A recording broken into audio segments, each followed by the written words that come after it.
네, 안녕하세요. 경자입니다. 이제 다음 주면 2월도 지나갑니다.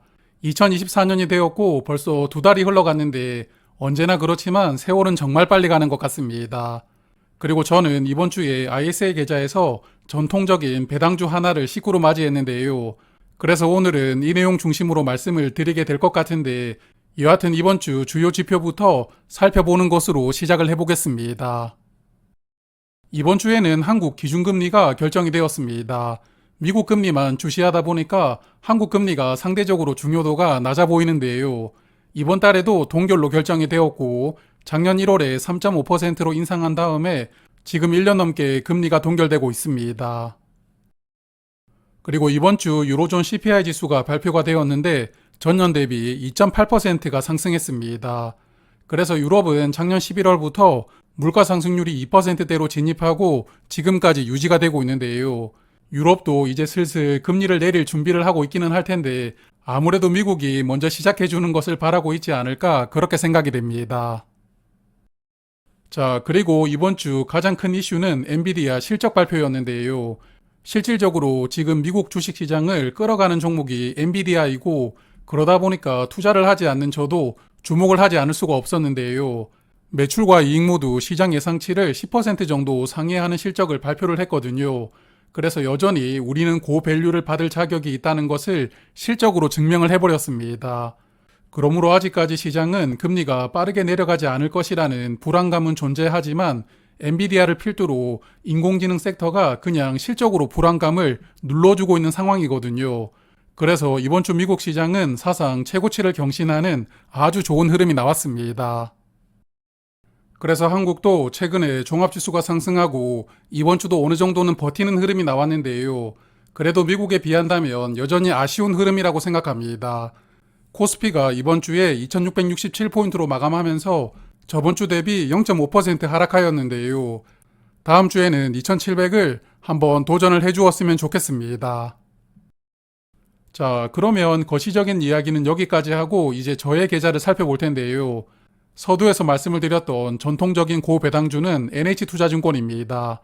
배당주를 투자하시는 분들은 잘 아시는 종목일 텐데 잠시 후에 조금 더 말씀을 드리도록 하고요. 그리고 타이거 미국 테크탑10이 주가가 1,400원 근처까지 내려오길래 평단가 이상이긴 했지만 일단 100주를 추가 매수하였습니다. 그리고 다음날 발표된 엔비디아 실적이 이렇게 좋을 줄 알았으면 한 300주는 더 늘렸어야 되는데 여하튼 추가 매수를 하고서도 아쉽다는 생각이 조금 들었습니다. 그리고 DN 오토모티브도 제가 생각하는 주가까지 내려오길래 10주를 추가로 담아 보았습니다. 자, 그러면 NH투자증권을 조금 볼 텐데 이 종목도 고배당주이거든요.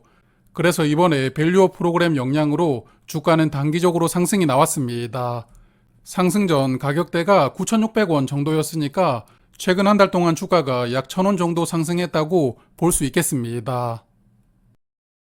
그래서 이 종목도 기대감이 주가에는 어느 정도 반영이 되어 있지만 최근에 주요 금융주들은 정부의 밸류업 요구에 화답하는 주주 환원 정책을 발표를 하고 있습니다. 그 중에서 미래에셋증권은 주식을 매년 1,500만 주씩 소각하면서 주주 환원을 강화하겠다는 내용을 이번 주에 발표를 하였는데요. 미래에셋증권이 이런 발표를 했으니까 라이벌인 NH투자증권도 가만히 있을 수는 없겠죠. 그래서 이 종목도 조만간에 희소식이 있을 것 같아서 이번 주에 400주를 담아 보았습니다. NH투자증권의 최대 주주는 농협금융지주입니다. 농협은 다른 금융지주와 다르게 지주가 상장되어 있지 않고 NH투자증권만 상장이 되어 있는데요.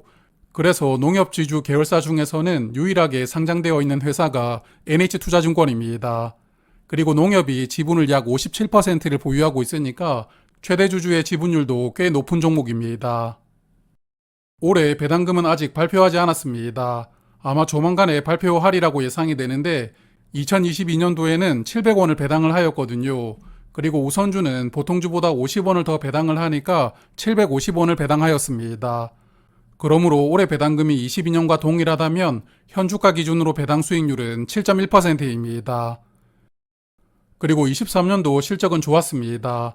매출액은 11조 4천억 원으로 전년 대비 10%가 줄어들었지만 영업이익은 약 7천억 원 정도로 전년보다 39%가 늘어났고요.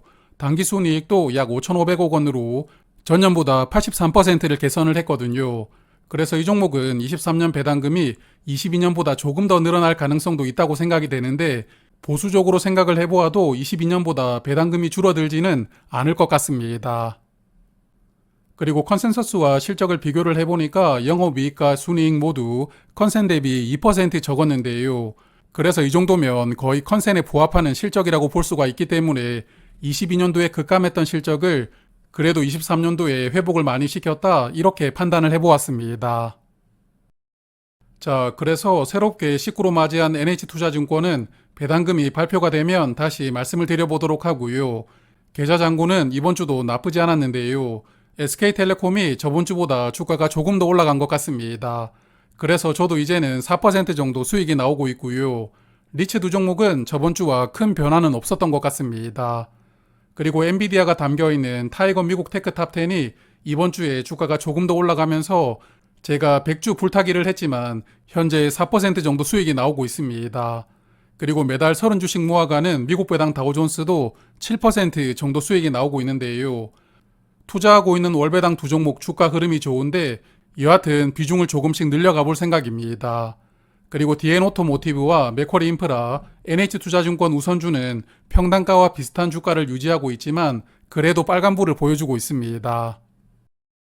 제가 보유한 종목 중에서 다음 주에 배당락이 나오는 종목이 두 개가 있습니다. 첫 번째는 이지스 밸류 리츠인데요. 27일에 보유를 하시면 작년 하반기 배당금을 받을 수가 있고 배당금은 200원 정도를 예상하고 있습니다. 그리고 28일에 배당락이 나올 텐데 저의 평단가가 4,530원 정도 되거든요. 그래서 배당락 이후에 주가가 평단가 이하로 내려온다면 조금 더 추가로 담아볼 생각입니다. 그리고 DN오토모티브도 27일에 보유를 하면 기말 배당금으로 2,500원을 배당받게 되는데요. 마찬가지로 28일에 배당락이 나올 텐데 제가 이번 주에 84,500원에서 마지막으로 매수를 했거든요. 그래서 배당락이 나오고 83,500원 이하로 주가가 내려간다면 또 10주 단위로 조금씩 담으면서 수량을 늘려가 볼 계획입니다. 자, 그리고 맥쿼리 인프라는 다음 주 목요일 29일에 23년 하반기 배당금을 지급하는데요. 주당 390원을 지급하니까 투자하시는 분들은 29일에 배당금을 체크해 보시길 바랍니다. 그리고 해외 계좌인데요. 미국 증시가 워낙 오르다 보니까 제가 보유한 커버드콜 두 종목도 조금씩 주가가 상승하고 있습니다. 특히나 나스닥 중심으로 담고 있는 JPQ는 8% 정도 상승하고 있는데요. 투자를 하면서 주가가 올라가는 것은 언제나 즐거운 일이지만 그래도 매달 모아가야 되는 상황에서 한편으로는 주가가 너무 빨리 올라가지 않았으면 좋겠다 이런 행복한 고민도 들더라고요. 여하튼 3월 초에 배당금이 나오면 또 각 두 주씩 추가로 매수를 해볼 계획입니다. 자, 그리고 다음 주는 주목해볼 이슈가 두 가지가 있는데요. 첫 번째는 26일에 발표가 되는 밸류업 프로그램입니다. 이 프로그램을 기대하면서 외국인들이 올해 10조 원 넘게 순매수를 했다고 하던데 보통 이렇게 발표가 되면 뉴스가 나오는 것이기 때문에 그동안에 올랐던 배당주들 주가 흐름은 안 좋아질 가능성이 높거든요. 그래서 그동안에 주가를 밀어 올렸던 외국인들이 어떤 선택을 할지가 궁금한데요. 여하튼 배당주를 투자하신다면 어떤 내용이 담기는지를 꼭 체크를 해보시는 게 좋습니다. 그리고 2월 29일 목요일에는 미국 개인지출 PCE 지수라고 부르는데요. 물가지표 중에서는 연준이 우선적으로 신뢰를 하는 지표이니까 이게 예상치보다 높게 나오느냐 낮게 나오느냐에 따라서 올해 금리 인하에 영향을 줄 수가 있습니다. 그래서 다음 주 투자일기에서는 이 두 가지 내용을 조금 정리를 해서 말씀을 드릴 계획인데요. 여하튼 긍정적인 방향으로 나와주기를 바라보겠습니다. 자, 그러면 다음 주도 건강하게 한 주 보내시고요. 저는 다음 주 주말에 다시 뵙도록 하겠습니다. 고맙습니다.